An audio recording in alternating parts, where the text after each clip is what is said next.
आदेश पारित करून जन्माचं आणि मृत्यूच्या दाखल्याचं वितरण थांबवलं होतं। त्यानंतर त्यामध्ये SITची चौकशी झाली आणि चौकशीमध्ये नंतर शासनाने 12 मार्चला एक आदेश पारित केला। त्यामध्ये त्यावरती जी स्थगिती होती ती स्थगिती उठवलेली आहे आणि जन्माच्या आणि मृत्यूच्या दाखल्याचं वितरण सुरू झालेलं आहे। त्याबाबतचा जर व्हिडिओ मला मिळाला की बाबा त्याच्यावरती आता बऱ्याच लोकांची कमेंटमध्ये आले होते की सर स्थगिती उठवलेली आहे असं कुठं सांगितलेलं आहे, शासन निर्णयामध्ये कुठं सांगितलेलं आहे। तर त्याबाबतचा एका व्यक्तीचा मी तुम्हाला व्हिडिओ दाखवण्याचा प्रयत्न करीन, जर मला मिळाला तर तो दाखवेन मी।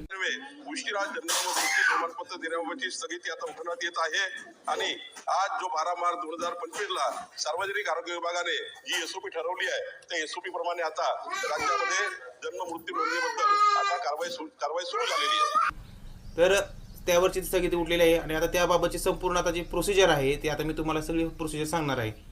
बऱ्याच वेळा मी बऱ्याच गोष्टी ह्या व्हिडिओमध्ये कव्हर केलेल्या असतात, पण तुम्ही